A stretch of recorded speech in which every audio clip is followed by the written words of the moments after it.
తీసుకో.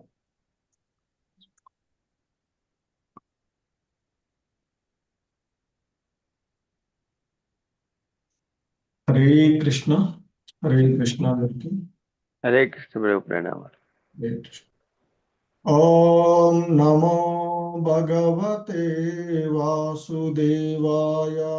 ఓం నమో భగవతే భగవతే వాసుదేవాయ. ఓం నమో భగవతే వాసుదేవాయ.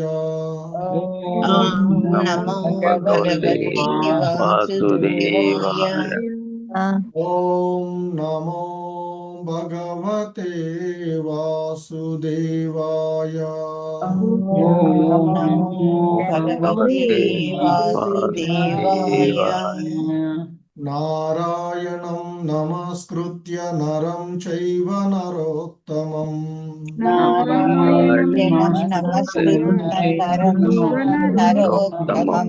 దేవీం సరస్వతిం వ్యాసం తతో జయముదీరయేత్.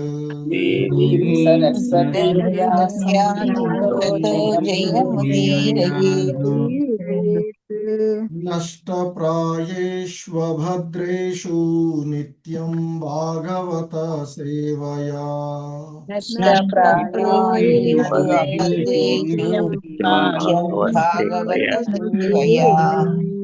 భగవతి ఉత్తమ శ్లోకే భక్తిర్భవతి నైష్టికీ.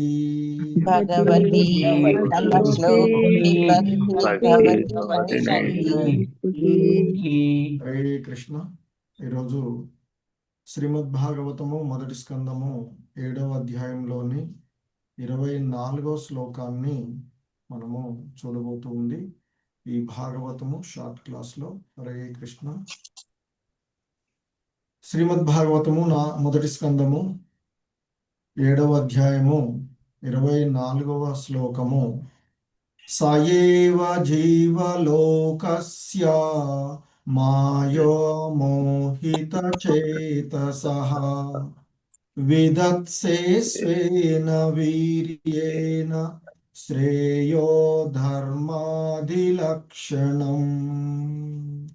నీవు భౌతిక శక్తి పరిధికి పరుడవైనను బద్ధజీవుల పరమశ్రేయస్సు కొరకై ధర్మాది చతుర్విధ పురుషార్థములను కలిగింప చేయుచున్నావు.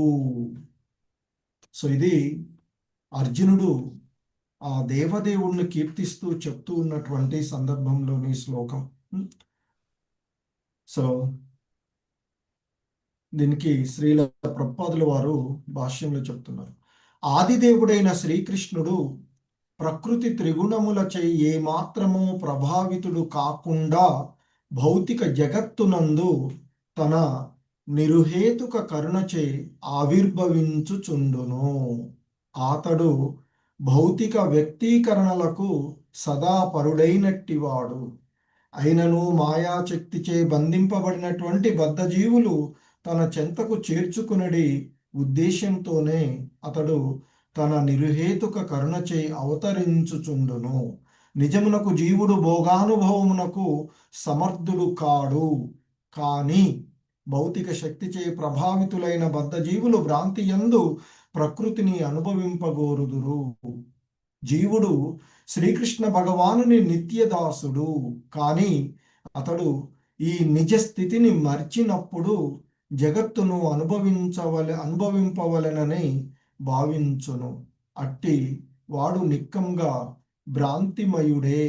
బద్ధజీవుల అట్టి భ్రాంతిమయ భోగానుభవమును నశింపచేసి వారిని తన ధామమునకు తిరిగి చేర్చుటకి భగవానుడు అవతరించుచుండును.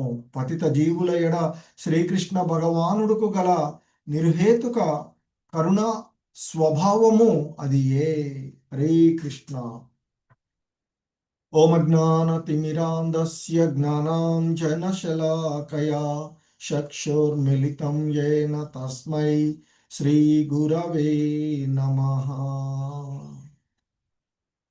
నమో ఓం విష్ణుపాదాయ కృష్ణప్రేష్టాయ భూతలే శ్రీమతే భక్తి వేదాంత స్వామిన్ ఇతి నామినే.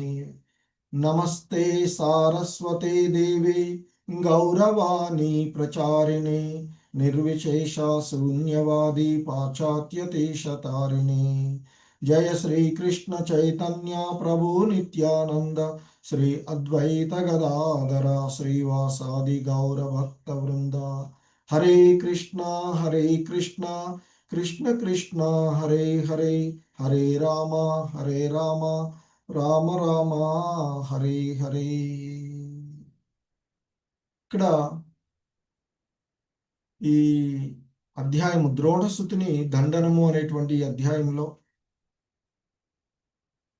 అశ్వత్థామ ఉప పాండవులను సంహరించిన సందర్భము, దానికి అర్జునుడు అతన్ని వెంబడిస్తూ ఉన్నటువంటి స్థితులలో ప్రాణభయంతో అశ్వత్థామ మరి జలాన్ని సృజించి బ్రహ్మాస్త్రాన్ని ప్రయోగించుటకై మంత్రోచ్చారణతో సమావితుడయ్యాడు. వెంటనే మరి తేజోవంతమైనటువంటి కాంతి సర్వదిక్కులో ప్రసరింపచేస్తూ అత్యంత ప్రచండమైనటువంటి వెలుగును గాంచి అర్జునుడు ప్రాణభయంతో ఆ దేవదేవుడైనటువంటి శ్రీకృష్ణ భగవానుల వారిని ప్రార్థిస్తూ ఉన్నటువంటి ప్రార్థనలలో ఒకటిగా ఇది ఈరోజు మనం చూస్తూ ఉన్నటువంటిది.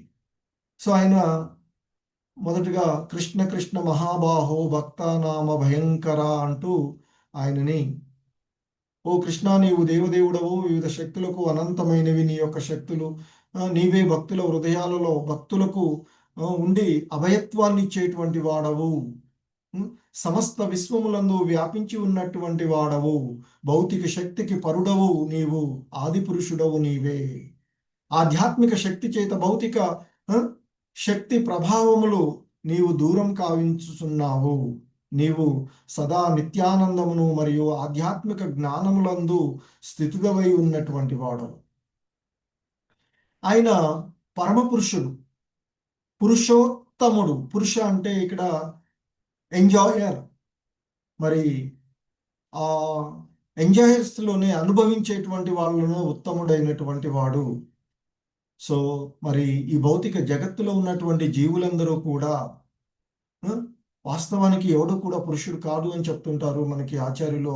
ఇదిలో మనమంతా కూడా ఆయన యొక్క సేవాభావంలో నెలకొనవలసినటువంటి వాళ్ళం. కానీ మాయా మోహంలో మనల్ని మనము పురుషులుగా, అంటే ఈ భౌతిక జగత్, ఈ ప్రకృతిని అనుభవించాలి అనేటువంటి కోరికలతో ఉన్నటువంటిది. ఎందుకంటే ఆ దేవదేవుడైనటువంటి పూర్ణ పురుషోత్తముడైనటువంటి శ్రీకృష్ణ భగవానుల వారు ఆయన అందుకే ఇక్కడ కీర్తిస్తున్నాడు, సయేవ జీవలోకస్య. సో సహా అంటే నీవే, అక్కడ దేవదేవుణ్ణి, ఆ బ్రహ్మము అంటే ఇక్కడ ఆ పరబ్రహ్మమైనటువంటి దేవదేవుడైనటువంటి శ్రీకృష్ణ భగవానుడు, పూర్ణ పురుషోత్తముడైనటువంటి ఆ భగవంతుడు బద్ధజీవులు, మాయా మోహితులైనటువంటి బద్ధజీవుల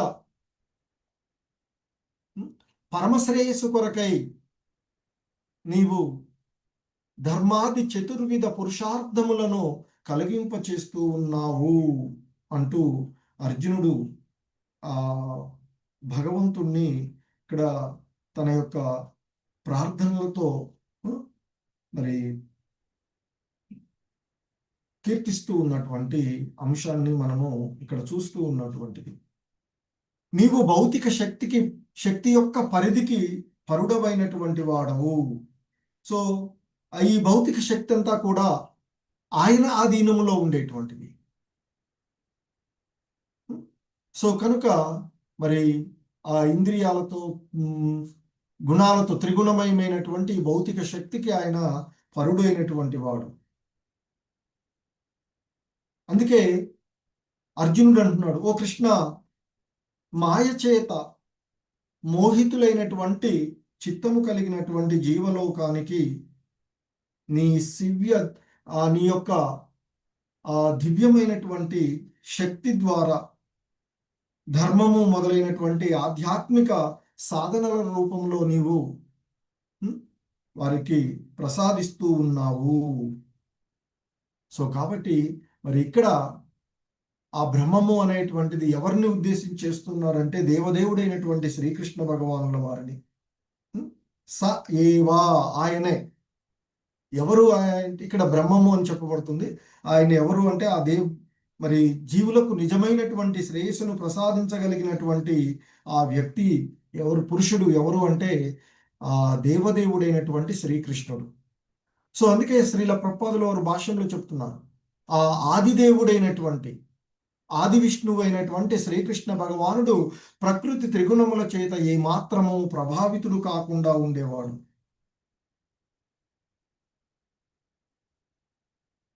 ఈ భౌతిక జగత్తంతా కూడా, జగత్తునందు ఆయన యొక్క నిర్హేతుక కరుణ చేతనే ఇదంతా కూడా ఆవిర్భవిస్తూ ఉన్నటువంటిది. మరి అలాగే ఈ జనన మరణ చక్రం నుండి విముక్తి కలిగించేటువంటి పరమశ్రేయస్సు ఆ శ్రీకృష్ణ భగవానుల వారి యొక్క మరి ఆ నిర్హేతుకమైనటువంటి కరుణ ద్వారా లభిస్తూ ఉన్నటువంటిది. మరి ఆయన ఈ సమస్త జీవలోక బద్ధ జీవులైనటువంటి అందరూ ఇక్కడ ఆయన ఒక పాండవులకు రక్షకుడే కాదు, సో సర్వజీవుల యొక్క శ్రేయోభిలాషి. అందుకే ఆయన భగవద్గీతలో చెప్తారు, సుహృదం సర్వభూతానాం. కాబట్టి ఆ దేవదేవుడైనటువంటి శ్రీకృష్ణ భగవానుల వారు సమస్త జీవుల యొక్క శ్రేయోభిలాషి, సర్వజీవులకు పరమశ్రేయోభిలాషి అయినటువంటి ఆయన ఈ తన యొక్క భక్తులను, ఈ పతితులైనటువంటి జీవులను ఉద్ధరించేటువంటి మరి ఆయన సార్వత్రిక ఆధ్యాత్మిక దృష్టిగా విస్తరించి ఉండేటువంటి వాడు.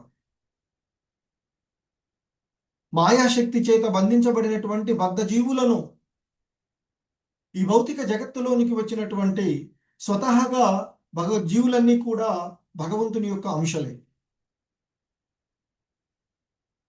భగవద్గీతలో చెప్తారు కదా, మమాంశో జీవలోకే అంటూ చెప్తారు. సో మరి అటువంటి ఆ జీవులు ఎప్పుడైతే ఈ భౌతిక జగత్తులోనికి వస్తూ ఉంటారో, వచ్చినటువంటి వారు ఈ ప్రకృతి త్రిగుణాల చేత మోహితులై మాయాశక్తి చేత బంధించబడినటువంటి ఈ బద్ధ జీవులను తిరిగి వారి యొక్క స్వధామమును చేర్చే ఉద్దేశంతోనే ఆయన తన నిర్హేతుక కరుణతోనే అవతరిస్తూ ఉంటుంటాడు. ఈ జీవులను నిత్య బద్ధ జీవులుగాను నిత్య ముక్త జీవులుగాను ఉంటుంటారు. నిత్య ముక్త జీవులు ఆధ్యాత్మిక జగత్తులో ఉండేటువంటి వారు. వారెప్పుడు కూడా ఈ మాయా ప్రభావానికి లోను కారు, ఈ భౌతిక జగత్తులోనికి రారు. కానీ ఒకవేళ ఆ భగవంతుని యొక్క కార్యాలలో భాగంగా, లీలలలో భాగంగా ఈ భౌతిక జగత్తుకు వచ్చిన వారు ఈ భౌతిక జగత్తు యొక్క బంధనాలలో చిక్కుకొనరు. వారు ఇక్కడ వచ్చి కర్మలు చేసినట్లుగా కనిపిస్తూ ఉంటుంటారు,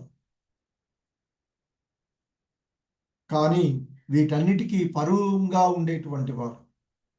సో కానీ మాయా మోహితులైనటువంటి ఈ బద్ధ జీవులు ఆ భగవంతుడు ఈ భౌతిక జగత్తులో అవతరించినప్పుడు మనలాంటి వాళ్ళగానే ఈ మోహం చేత ఆయనను కూడా మనలాంటి వాళ్ళుగానే ఈ భౌతిక సంబంధం కలిగిన వాడిగానే భావిస్తూ ఉంటాం.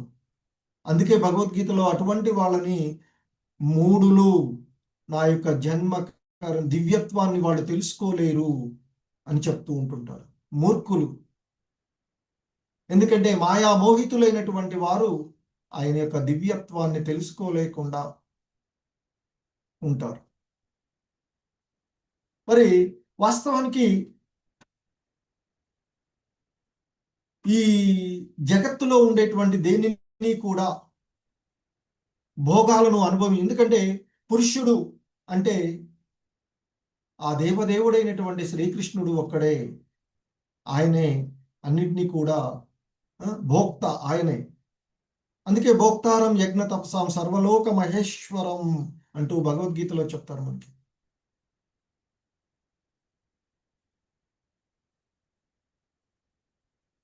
సో మరి అలా భోగానుభవమునకు సమర్థులము కానటువంటి మనము,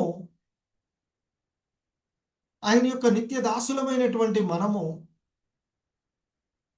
ఈ భౌతిక శక్తి యొక్క ప్రభావితం చేత నేనే భోక్తను, నేనే దీనిని అనుభవించాలి, ఇది నాది, దీనికి నేనే కారకుడను అనేటువంటి భావనలలో ఉండిపోతూ ఉన్నాం. వాస్తవానికి జీవుడు ఆ శ్రీకృష్ణ భగవానుల వారి యొక్క నిత్యదాసుడు.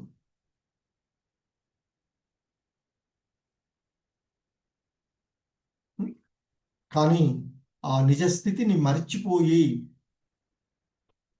ఎందుకంటే నిజమైనటువంటి భోక్త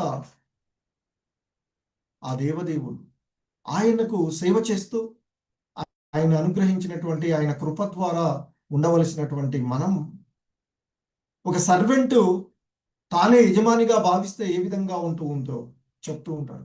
అందుకే స్త్రీల ప్రపాదులు వారు చెప్తూ ఉంటారు, ఒక స్త్రీకి వస్త్రాలు పురుష రూపంలో వస్త్రాలు ధరించినంత మాత్రాన బయటకు అలా కనిపించవచ్చు, పురుషులాగా కనిపించవచ్చు. ఈ జీవులందరూ కూడా అదే. ఇక్కడికి వచ్చేసి మాయా భ్రమలో ఆ వస్త్రాలను ధరించి రూపాల్లో, కానీ స్త్రీకి పురుష వస్త్రాలు వేసినంత మాత్రాన అంతర్గతం స్త్రీనే ఉంటూ ఉంటుంది. అంటే దేహం మనం మామూలుగా చెప్పుకుంటానికి, ఇక్కడ అర్థం కావడానికి చెప్తారు ఈ పదాన్ని. సో కనుక మరి అలా నిజమైనటువంటి భోక్తులం కానటువంటి మనము భ్రాంతిమయంలో ఉండి భోగానుభవము కోసం వెంపరలాడుతూ ఇంకా ఇంకా బంధనాలలో చిక్కుకొని పోతూ ఉంటాం. అందుకే 16వ అధ్యాయంలో దైవ అసుర స్వభావాలలో చెప్తారు. అసుర స్వభావాలను పెంపొందించుకుంటూ ఇంకా ఇంకా నేనే భోక్తను అని వాళ్ళు ఎంతకాలం భావిస్తూ ఉంటే అంతకాలం అదే రకమైనటువంటి యోనులలో పడవేస్తూ ఉంటాను నేను అని చెప్తూ ఉన్నాను. సో ఆ విధంగా జీవులు ఖచ్చితంగా భ్రాంతిమయుడే అని చెప్తూ ఉన్నారు శ్రీల ప్రభుపాదుల వారు. మరి అటువంటి ఈ బద్ధ జీవులను మరి ఆ భ్రాంతిమయమైనటువంటి భోగానుభవ స్థితుల నుండి నశింప చేయడానికే తిరిగి వారందరినీ ఆ స్వధామాన్ని చేర్చుటకే భగవానుడు వివిధ రూపాలలో అవతరిస్తూ ఉంటాడు.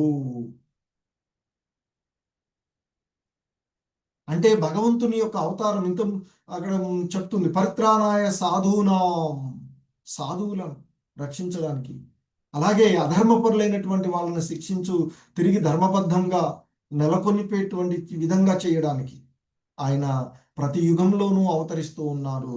లేదా ఆయన యొక్క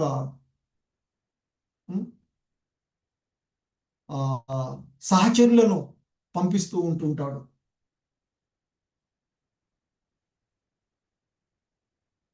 సో ఆయన పతిత జీవుల ఎడ ఆ దేవదేవుడైనటువంటి శ్రీకృష్ణ భగవానులకు ఉన్నటువంటి నిరుహేతుకమైనటువంటి కరుణా స్వభావమే అది అంటూ శ్రీల ప్రభుపాదులు వారు చెప్తున్నారు. అర్జునుడు కీర్తించినట్లుగా